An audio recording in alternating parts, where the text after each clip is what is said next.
And thank you, J Street, for always standing by Israel and for having me here tonight. In 1934, in the spring of 1934, my grandfather boarded a train that would take him on the first leg of a long trip from Vishneva in Belarus to the land of Israel. He was 11 years old.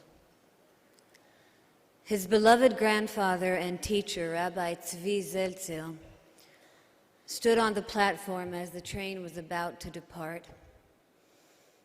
He was sending his beloved grandchild away to save his life, but he himself would stay behind with his community, with those who could not leave. As they hugged for the last time, he told his grandson, "Always stay Jewish." A few months later, my grandfather was safe in the land of Israel when the Nazis reached Vishneva, ordered all the Jews to gather in the local synagogue, and set it on fire. 82 years later, I bid farewell to my own grandfather. We had been so fortunate as to be blessed with 4 decades together. Almost 4 times the number of years that my grandfather and his grandfather had received. But in that terrible moment of parting, my great-great-grandfather knew he was saying goodbye. My grandfather did not. We had had so many conversations over the years. But our final conversation revealed itself as our last only in retrospect. I asked him how he was. He said he was busy, which meant he was well. He asked me how the kids were doing, and I shared little anecdotes about each of the 3. He sent them kisses. He said, "How's your book coming along?" And before I could even begin to answer, he said, "When are you finishing it?" And I smiled at his characteristic impatience. And I promised, "You'll read it soon." And that was it. Standing over his grave, I wondered, had he known this dialogue to be our last, what would he have said to me? This question echoed through my weeping heart at the funeral, when world leaders representing more than half of humanity flew into Jerusalem to pay their final respects. It continued to echo through my mind during the Shiv'ah, when thousands of Israelis stood in line for more than an hour to shake our hands, to express their grief, to tell us what he had meant to them. And it continues to echo through my mind 5 months after his death, months during which the world has changed in more ways than most of us imagined. So here's what I think. I believe if my grandfather were to bid me farewell in one sentence, one wish, one prayer or command, he would have done nothing other than to repeat his own grandfather's words. Stay Jewish. To my grandfather, being Jewish meant being strong, smart, and compassionate. It meant building a home for the Jewish people, the state of Israel, a national home for the Jewish people in the land of Israel, using his muscles, his brain, and his heart. He used his muscles building kibbutz Alumot, where my mother was born. He worked the land during the day and carried a rifle at night while patrolling. And he continued to use his muscles when he labored to fulfill his mentor David Ben-Gurion's vision of making the desert bloom. And he continued to protect its borders when he built Israel's aviation industry, the reactor in Dimona. He used his brain presiding over the Entebbe operation. And when he pulled Israel out of a disastrous inflation in the 1980s, and when he realized early on that Israel's only natural resources were its human resources, and did everything within his power to champion technology and further innovation, laying the ground for what would later become known as the startup nation, and his heart.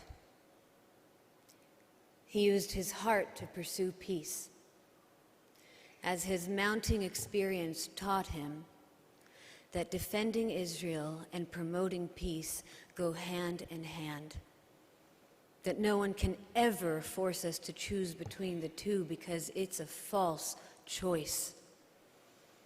In his heart, he knew that peace is strong, smart, and compassionate. Peace is an act of Judaism. Our Torah is a very precise text. Not a single word in it is there by chance. And repetition, when it occurs, is calculated and purposeful.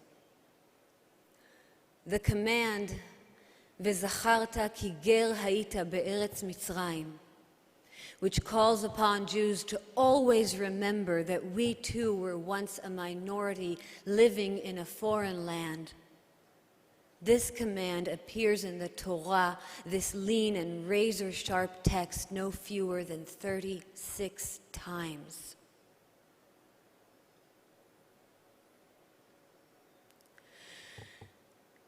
Amazingly, this idea, these values, not only clarify that Israel can be both democratic and Jewish, they settle the conflict because the repetition points out that to be Jewish is to be democratic.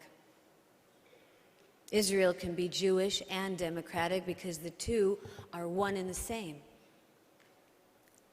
But in a democracy, majority rules. So if Jews are no longer a majority in Israel, it can continue to be a democracy, but it will cease to be Jewish. Israel is the democratic national home of the Jewish people in the land of Israel, but only as long as Jews are a majority in it. It's as simple as that. My grandfather was fond of saying that in order to make peace and in order to make love, you need to close your eyes. And there's a great deal of truth to that, of course. But as I hope he knew, we never discussed the topic, it is entirely possible to make love with your eyes open. As a matter of fact, it can be very educational.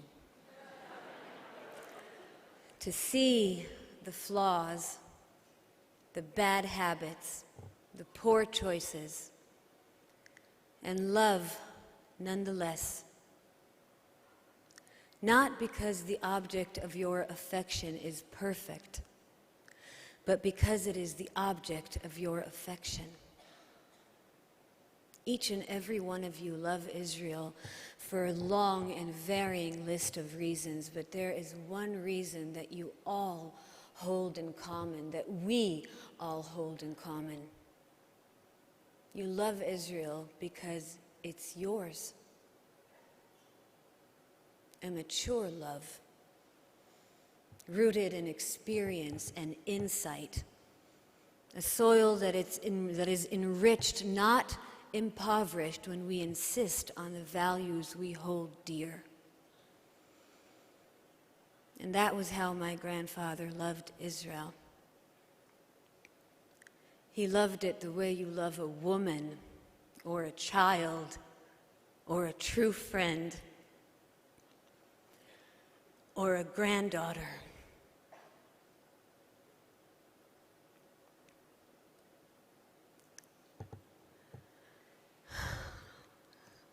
And more than once, Israel hurt him in ways only the ones we love the most can hurt us. But it never deterred him. And I think it was because he understood that love like that is a responsibility. It's demanding. It calls for perseverance and resilience. It requires speaking a very specific language in order to say, I see who you are, not just what you are. And because I see who you are, I see what you can be. And I will settle for nothing short of you becoming your finest self. And it'll be hard. And sometimes it'll hurt bad.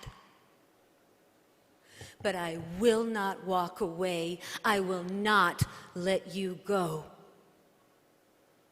Because you are my home.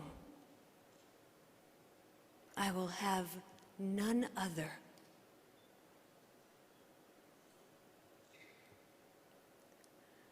In 2012, President Obama awarded my grandfather the Presidential Medal of Freedom. Shimon, he said, teaches us never to settle for the world as it is.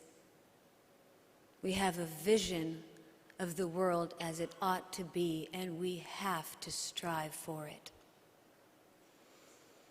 What Presidents Peres and Obama suggest is a great, daunting task.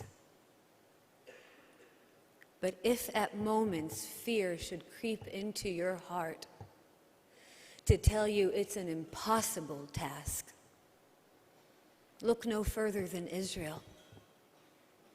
Zionism has always been against all odds. So if Israel is possible, anything is possible. And we're so young. We're not even 70 years old, and look at Israel. Look at its roses, even while its thorns prick your fingers. It's beautiful.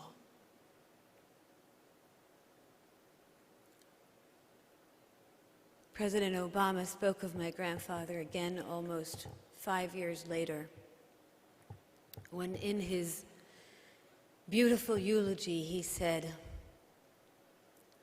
I believe our friendship was rooted in the fact that somehow I could see myself in his story, and maybe he could see himself in mine.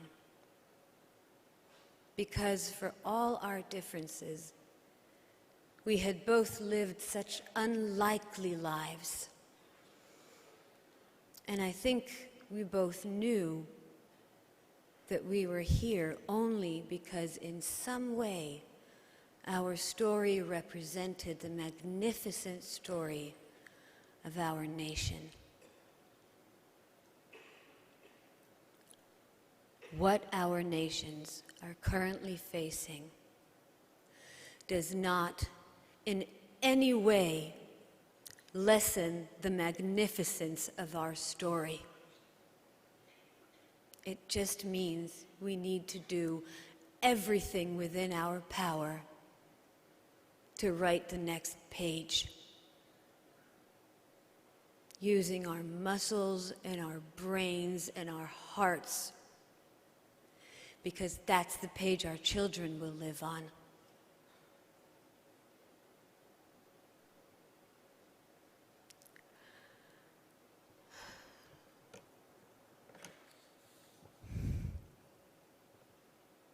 My grandfather's flagship project which he launched just this past July, was the Israeli National Center of Innovation within the Pere Center for Peace, a place that offers opportunities for change and peacemaking through entrepreneurship, creativity, and optimism, putting them in the hands of people on a daily basis so that we can continue to move ahead, so that we can make things better. Because our values are greater than ourselves. They are immune to the rise and fall of leaders. They are also immune to their death. My grandfather was once asked, "What is the stuff you're made of?"